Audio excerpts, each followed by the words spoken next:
On মোবাইলের আরেকটি ভিডিওতে আপনাকে স্বাগত জানাই। এই ফোনটা হচ্ছে ভিভো Y20T।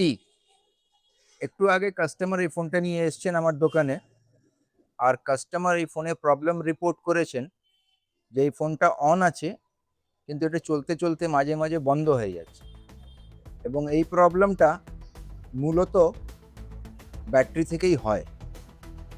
কারণ এই ফোনটার এখন অ্যাপ্রক্সিমেটলি 4 বছর বয়স হয়ে গেছে, আর খুব এক্সেসিভ এটাতে গেম খেলা হয়। কাস্টমার নিজেই বললেন যে ওনার ছেলে এটাতে প্রচণ্ড গেম খেলে। তো এই ফোনটার ব্যাটারি চেঞ্জ করার পরে এই প্রবলেমটা রিজলভ হয়ে যাবে, কিন্তু এই ধরনের প্রবলেম এক্স্যাক্টলি ব্যাটারি থেকে আছে কি না সেটা কনফার্ম করার জন্যে আমাকে আগে ফোনটা খুলতে হবে। আর ফোনটা খোলার পরে আমি যখন ডায়াগনোজ করব, তখন আমি ধরতে পারবো যে এই প্রবলেমটা ব্যাটারি থেকে আছে না অন্য কোনো সেকশন থেকে আছে। তো ফোনটা খোলার যে প্রসেসটা আছে সেই প্রসেসটা আমি স্টার্ট করছি।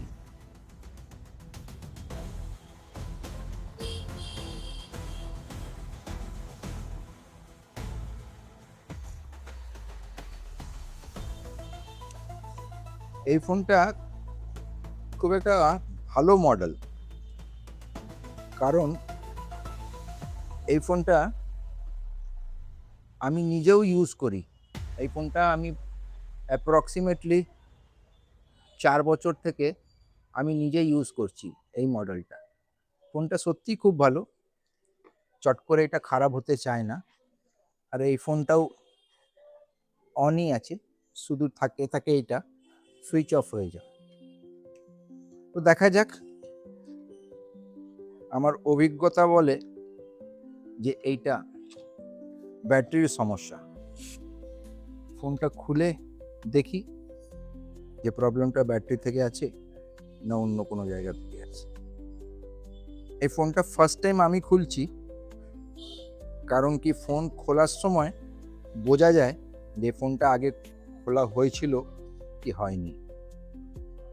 এছাড়া এর ভেতরে একটা সিল থাকে, ওই সিলটা দেখলেও বোঝা যায় যে ফোনটা ফার্স্ট টাইম খোলা হচ্ছে না এর আগে খোলা হয়েছে। এমনি কাস্টমার যা বলেছেন যে এই ফোনটা এর আগে কোনোদিন রিপেয়ার হয়নি, আমি কাস্টমারের কথাটাকেই একবার ট্রাস্ট করছি।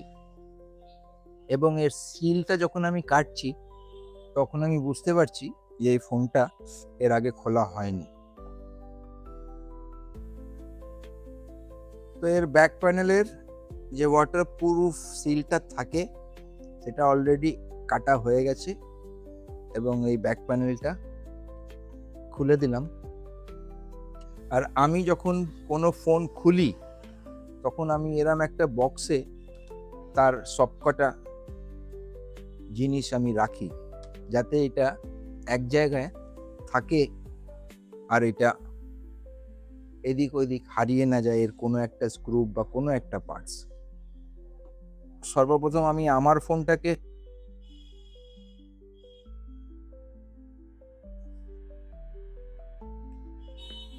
ফোনটাকে আমি আগে এখান থেকে সরিয়ে দিই।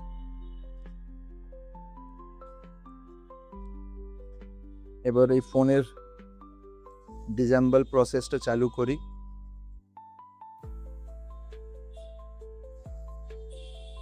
যেহেতু এরম ভিডিও শ্যুট করার সময় প্রসেসটা অনেক লেন্দি হয়ে যায়, ভিডিও রেকর্ডিং এর প্রসেসটা, তাই পরে এডিট করে ছোট ছোট করে যখন আমি ভিডিও এডিট করি তখন ছোট ছোট অংশ কেটে কেটে, যাতে আপনারা 2-3 মিনিটের ভেতরেই সব কিছু আরামসে বুঝতে পারেন, সেরাম আমি এডিটিংটা রাখার চেষ্টা করি।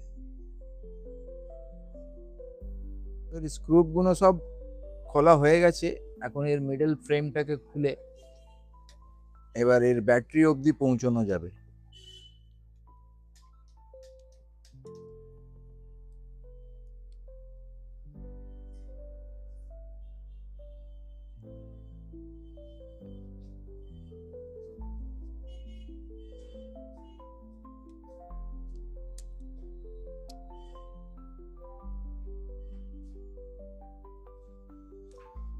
এই জায়গাটা একটু সাবধান থাকতে হয়, কারণ এখানে এর ফিঙ্গারপ্রিন্ট সেন্সরটা আছে, আর এটা যদি ভুল করে যদি একটু বেশি প্রেসার দিয়ে দেওয়া হয় বা কোনো ঝটকা দিয়ে দেওয়া হয়, তাহলে এই ফিঙ্গারপ্রিন্ট সেন্সরটা এর ফ্লেক্সটা ছিঁড়ে যাবে। তো এই middle frame with power on of button, volume button, এগুলো আলাদা হয়ে গেল। এবার আমরা চলে এলাম এর ব্যাটারির কাছে। ব্যাটারি বের করার আগে মাদারবোর্ডের যে একটা প্রোটেক্টিভ শিল্ড থাকে, সেই শিল্ডটাকেও খুলে নিই, কারণ এটা না খুললে আমি ব্যাটারি অবধি পৌঁছতে পারবো না। এই হলো এই ফোনের ব্যাটারি। এখন আমার প্রথম সাসপেক্ট হচ্ছে এই ব্যাটারিটাই। আমার প্রথম সন্দেহ যেটা আছে এই ব্যাটারির জন্যই আছে। এই ব্যাটারিটা আমি খুলবো, আর আমাদের যে টেস্ট ব্যাটারি হয় সেই টেস্ট ব্যাটারি দিয়ে এটাকে আমি 2-4 ঘন্টা চেক করব। চেকিংয়ের প্রসেসটা খুব সিম্পল থাকবে। এতে আমি একটা নতুন ব্যাটারি লাগাবো এবং এই ফোনটাকে ওয়াইফাই দিয়ে কানেক্ট করে এর ইউটিউব ওপেন করে কোনো একটা ভিডিও 3-4 ঘন্টার সেটাকে আমি প্লে করে দেবো। আর 3-4 ঘন্টা ভিডিও প্লে হওয়ার পরে যদি এই ফোনটা একবারের জন্য সুইচ অফ না হয়, তাহলে 100% এই প্রবলেমটা ব্যাটারি থেকে আছে, আর না হলে প্রবলেমটা মাদারবোর্ড থেকে আছে। তখন মাদারবোর্ডে কিছু প্রবলেম আছে কি না সেটা ডায়াগনোজ করব। আপাতত একটা বেসিক চেকিং করার পরে আমি এখনই বুঝে যাব যে মাদারবোর্ডে কিছু প্রবলেম আছে কি না। তো আমি একটু মাদারবোর্ডের একটা বেসিক চেকিং করে নিচ্ছি, যাতে একটা কনফার্মেশনের মতন জায়গায় পৌঁছানো যায়। তো যারা টেকনিশিয়ান আছেন তারা জানবেন যে এটাকে চেক করার জন্যে মাল্টিমিটারের ডায়োড মোডে গিয়ে আমি রিভার্স বায়াসে ব্যাটারি কানেক্টরে কোনো রকমের মাদারবোর্ড শর্ট আছে কি না আমি সেটা একটা বেসিক চেক করে নেব।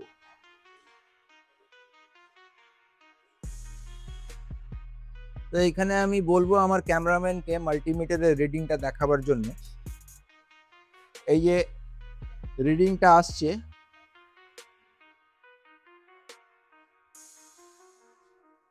400 মিলিভোল্টের কনজাম্পশন যেটা হচ্ছে, আর এটাকে যদি আমি ফরওয়ার্ড বায়াসে চেক করি তাহলে 2000 প্লাস। একটু মাল্টিমিটার দেখো কাছ থেকে গিয়ে, 2000 প্লাস। তো এই রিডিংটা আপাতত এটা আমাকে কনফার্ম করছে যে মাদারবোর্ডে কোনো রকমের শর্ট নেই, গ্রাউন্ড ওকে আছে, থার্মালের লাইন ওকে আছে, আইডিল লাইন ওকে আছে। তো যেমনটা আমি সাসপেক্ট করেছিলাম বা আমার অভিজ্ঞতা থেকে আমি যেমনটা বলেছিলাম যে এর মাদারবোর্ডে কোনো প্রবলেম হবে না, প্রবলেমটা এর ব্যাটারি থেকেই হবে। তো এখন এর ব্যাটারিটা এখান থেকে বের করার আগে একবার আমি ব্যাটারিটাও চেক করে নিই। তো ব্যাটারিতে এখন 4.2 ভোল্ট আছে, কিন্তু সেটা ফ্লাকচুয়েট করছে, তার মানে স্টেবল ভোল্টেজ দিচ্ছে না। আর যে কোনো মোবাইল ফোন উইদাউট স্টেবল ভোল্টেজে চলতেই পারে না। তো এইটা যখন স্টেবল ভোল্টেজ দিচ্ছে না তখনই এই ফোনটা সুইচ অফ হয়ে যাচ্ছে। তারপরে আবার কিছুক্ষণ চার্জ করার পরে এই ব্যাটারিতে কিছুটা কারেন্ট স্টোর হচ্ছে এবং কিছুক্ষণের জন্য এটা আবার চলছে, আবার বন্ধ হয়ে যাচ্ছে। তো আলটিমেটলি এর ব্যাটারিটা আমি চেঞ্জ করব। এখানে ভিভোর অরিজিনাল ব্যাটারি লাগানো আছে, কিন্তু কাস্টমারের এখন বাজেট কম আছে আর কাস্টমার এটা একটা কপি ব্যাটারি লাগাতে বলেছেন। যেহেতু এই ফোনটার বয়স 4 বছরের কাছাকাছি হয়ে গেছে, তো কিছু করার নেই, কপি ব্যাটারি আমার কাছে আছে। কপি ব্যাটারি আমার কাছে স্টকে সবসময় থাকে। এই ব্যাটারি আছে আমার কাছে, এটা আমি এতে লাগিয়ে দেব। আর তারপরে এটাকে 2-3 ঘন্টা যেমনটা আগে বলেছিলাম চেক করব। যদি ফোনটাতে কোনো প্রবলেম না থাকে মাদারবোর্ডে, তাহলে ডেফিনেটলি ফোন আর সুইচ অফ হবে না। আর এই ভিডিওটা আপনি যেখান থেকেই দেখছেন, যদি আপনার ফোনে এমন কোনো সমস্যা আছে যে কোনো model, Vivo, Oppo, Redmi, Realme, Motorola, Samsung, iPhone, এই টাইপের সিমিলার বা সেম প্রবলেম আছে যে ফোন আপনার চলতে চলতে বন্ধ হয়ে যাচ্ছে, আবার রিস্টার্ট হচ্ছে, তাহলে মাদারবোর্ডে প্রবলেম নাও থাকতে পারে, ব্যাটারিতে প্রবলেম থাকতে পারে। এবার এটা ডিপেন্ড করছে যে আপনি যেই টেকনিশিয়ানকে দেখাচ্ছেন সে আপনাকে কি প্রবলেম বলছে আর কি পয়সা আপনার কাছ থেকে নিচ্ছে। তো এই ভিডিওটা আপনি যেখান থেকেই দেখছেন, ভিডিওটা শেষ করার আগে আমি আপনাকে এই কথা বলবো যে পলতা রেলওয়ে স্টেশনের খুব কাছে আমার দোকান আছে। ব্যারাকপুর, আপনি নাম শুনেছেন হয়তো, ব্যারাকপুর খুব ফেমাস আছে দাদা বৌদি বিরিয়ানির জন্য। তো ব্যারাকপুরের ঠিক পরের স্টেশনটাই হচ্ছে পলতা। পলতা স্টেশন থেকে পায়ে হেঁটে মাত্র 2 মিনিট লাগে আমার দোকানে আসতে। এই যে আমার আপনি দোকান দেখছেন, এই দোকানে আমি সকাল 10টা থেকে রাত 9:30 10টা অবধি থাকি। আপনার ফোনের যে কোনো সমস্যা নিয়ে আপনি চলে আসুন আমার এখানে। আর ভিডিওটা আপনি এতটা দেখলেন, এতটা সময় দিলেন, তার জন্য অনেক অনেক ধন্যবাদ। আর ভিডিওটা এন্ড করার আগে আপনাকে একটা ছোট্ট ইনফরমেশন দিই যে মাত্র 999 টাকায় কপি ডিসপ্লে আমার দোকানে অ্যাভেলেবল আছে। তো কোনো এমন ফোন আছে আপনার কাছে যেটা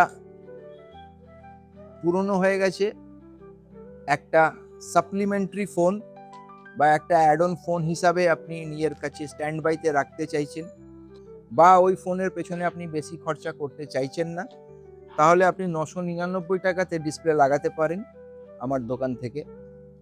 999 টাকার ডিসপ্লের কোয়ালিটি মোটামুটি ভালো, আর আশা করি যে আমার দোকান থেকে কাজ করিয়ে আপনি সন্তুষ্ট হবেন। ভিডিওটি দেখার জন্য অনেক অনেক ধন্যবাদ।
তো ভিভোর এই ফোনটা, এর একটা অরিজিনাল ব্যাটারি আমার কাছে ছিল। এই ব্যাটারিটা চেঞ্জ করে দেওয়ার পরে এখন ফোনটা চলছে, সাকসেসফুলি চলছে। ফোনটা আমি অ্যাপ্রক্সিমেটলি 2 ঘন্টা চালিয়েছি, এখন অবধি ফোনটা শাটডাউন হচ্ছে না বা রিস্টার্ট হচ্ছে না। কিন্তু এতে একটা সমস্যা আরও ধরা পড়েছে, সেটা হচ্ছে যে এর যে এখানে ব্যাটারির পার্সেন্টেজটা আছে 54, এই যে 54% শো করছে, এই পার্সেন্টেজটা না তো কমছে না চার্জার লাগালে বাড়ছে। তো এই যে পার্সেন্টেজ বাড়ছে না বা কমছে না, এক জায়গায় স্ট্যাগনেন্ট আছে, ফিক্সড আছে। তো এই প্রবলেমটা কোথায় থেকে হতে পারে, এই ভিডিওটা যদি আমার কোনো টেকনিশিয়ান বন্ধু দেখছেন বা কোনো ফ্রেশার স্টুডেন্ট দেখছেন, তাহলে আপনি কমেন্ট করে বলুন যে এই প্রবলেমটা কোথায় থেকে হতে পারে। এটা কি শান্ট রেজিস্টার থেকে হতে পারে, বা ফিউল গেজ আইসি থেকে হতে পারে, বা পাওয়ার আইসি থেকে হতে পারে, বা এটা বুট স্ট্র্যাপ ক্যাপাসিটর থেকে হতে পারে। এটা অবশ্যই কমেন্ট করবেন, আমার ভালো লাগবে। আর এছাড়া যদি কোনো ফ্রেশার স্টুডেন্ট আমাদের এখান থেকে মোবাইল রিপেয়ারিংয়ের কোর্স করতে চাইছেন, তাহলে বেসিক টু অ্যাডভান্স লেভেলের কোর্সেরও আমাদের এখানে ফ্যাসিলিটি আছে। কোর্স ডিটেলস জানার জন্য নিচে যে নাম্বারটা ফ্ল্যাশ করছে এই নাম্বারে আমায় ফোন করতে পারেন। ফোন তো সুইচ অফ হবে না 100%, কারণ কি ব্যাটারিটা, এর আগের ব্যাটারিটা ড্যামেজ ছিল। এখন এই যে নতুন প্রবলেমটা ফোনে এসছে, যে পার্সেন্টেজ 54 স্টাক আছে, তো আমি এটা ডায়াগনোজ করে নিয়েছি। আমি জানি যে এই ফল্টটা এর মাদারবোর্ডে কোথায় থেকে আছে, এটাকেও আমি ঠিক করে দেবো। আর ভিডিওটা এতক্ষণ আপনারা দেখলেন, এতটা সময় দিলেন, এর জন্যে অনেক অনেক ধন্যবাদ। আর ফ্রেশার টেকনিশিয়ান অবশ্যই কমেন্ট করবেন। আমার যে কোশ্চেনটা ছিল যে এর যে পার্সেন্টেজ বাড়ছে না বা কমছে না, এক জায়গায় আটকে গেছে, চার্জার গুজলেও বা বিনা চার্জারের 1-2 ঘন্টা প্লে করলেও পার্সেন্টেজের কোনো ভেরিয়েশন আসছে না, তো এই প্রবলেমটা কোথায় থেকে আছে? আমি আরেকবার বলি আপনাকে, এটা শান্ট রেজিস্টার থেকে আছে, বা ফিউল গেজ আইসি থেকে আছে, বা চার্জিং আইসি থেকে আছে, বা পাওয়ার আইসি থেকে আছে, বা বুট স্ট্র্যাপ ক্যাপাসিটর সেখান থেকে আছে, যেটাকে আমরা বুট ক্যাপও বলি। Thank you for watching this video.